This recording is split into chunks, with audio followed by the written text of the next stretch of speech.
It was 1992, 93. I was losing friends left and right to AIDS, and those were the days when protease inhibitors weren't around. So, an HIV diagnosis was like, people would be dead 6 or 8 weeks later. And it was just horrible, just dozens of people that you knew just gone.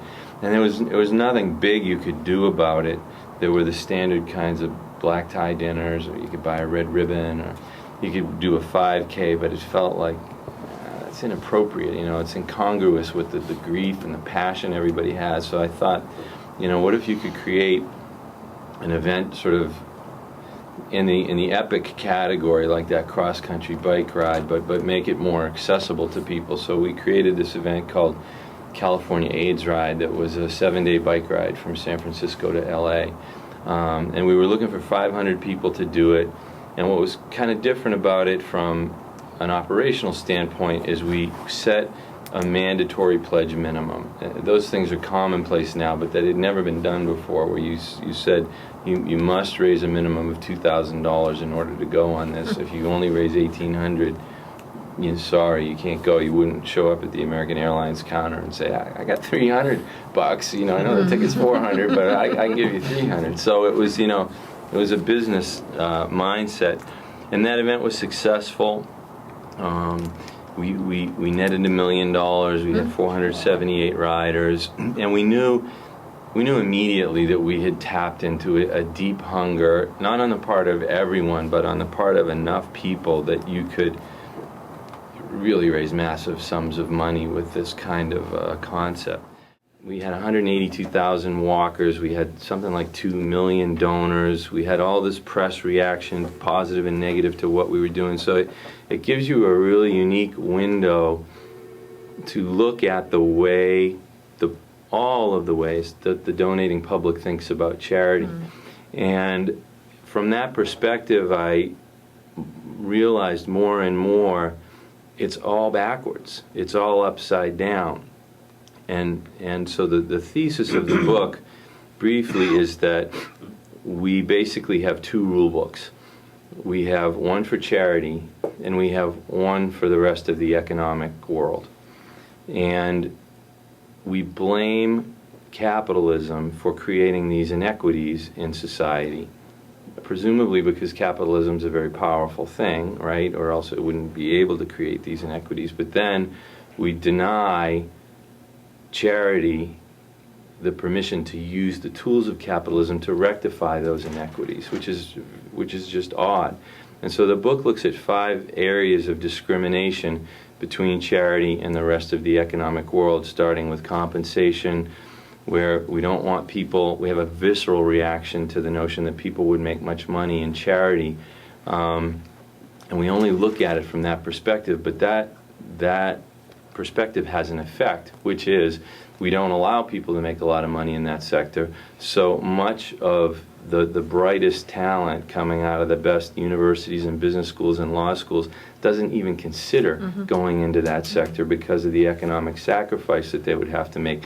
And we, as a culture, don't really consider that massive effect when we're focused only on this visceral reaction we have to somebody making money off of the backs of the needy. And my argument is, look, if a person can make that much money selling Coca-Cola without the needy involved whatsoever, they're not making money off the backs of the needy. They're making money off of the back of their talent and their intellect and their ability. The second area is advertising, where we don't like to see our donations spent on marketing and advertising. We want to see it go directly to the needy. Because we think advertising and marketing, well, that doesn't have anything to do with the needy. So this creates this lopsided world where, we're pummeled all day long with ads for Budweiser and Botox and cruises and iPods, but the great causes of the world are largely missing from the television screens and billboards and newspapers. Well, the for-profit sector knows you build demand. John Kenneth Galbraith, this was his principal thesis. First you build the product, then you build the market, and you build the market by advertising. Well, we don't allow the nonprofit sector to build a market for curing AIDS and ending breast cancer, which is why charitable giving has remained pretty much constant at about 2% of GDP ever since it's been measured. So charity's not pulling any market share from the for-profit sector. And often when I'm giving a speech, I'll just that morning pick up the local paper, you know, and go through it and just in the speech and look at all the full-page ads for Macy's and Singular and Bloomingdale's, and not a one for any of the causes we care about. Well, how do we think the public's then going to spend their money? You know, if I told the music industry, hey, you can advertise as much as you want, but I said to the movie industry, advertising's off limits, well, people would see a lot more music than they would movies, simply because they'd know a lot more about them. Three left to go. Third is risk-taking. So we let, say, Paramount make any number of $100 million movies that flop, and we look at that as part of essentially non-linear business model where they make a bunch of movies, some succeed, some fail, more succeed than fail, and on that basis they learn a lot and they build these empires. But, you know, I can tell you from personal experience, if you do a $5 million charity walkathon that doesn't produce a 75% return year one, right out of the gate, you know, call the Attorney General, call the Globe Spotlight team. So charities can't develop anywhere near the kinds of powerful learning curves for revenue growth that the for-profit sector can.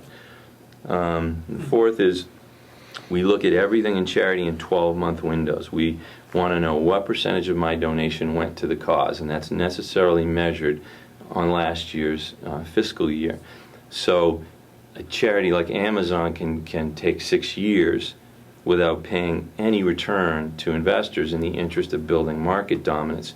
But if you had some charitable endeavor where the goal was 8 years out and you were just going to spend on marketing and advertising to, say, build demand for some massive fundraising effort down the line, would not be permitted, because, you know, year one somebody would be there saying, do you realize not a penny of this money went to the needy? And that's exactly what just happened to Bono and the Red campaign, where, you know, this incredibly innovative, wonderful thing that they're doing, and the watchdog agencies came out and said not enough money's going to charity. Well, you're just looking at the first 12 months of this thing. You don't do that with Coca-Cola. You know, Coca-Cola looks to indoctrinate you for life, and if it takes 20 years for them to capture you, they have philosophical permission to do that. And then the last area is profit itself. So the for-profit sector has a stock market. The nonprofit sector cannot offer financial returns to attract capital, so it's essentially got the donation as its only financial instrument. Then the for-profit sector monopolizes the multi-trillion-dollar capital markets. So the summary point that I make to people is, you put these 5 things together: no competitive compensation, no meaningful advertising, no ability to take serious risk, you can't think in the long term, and you've got no ability to raise capital through financial incentive, and you have just put the nonprofit sector at the most unbelievably extreme disadvantage to the for-profit sector, and then you call it charity.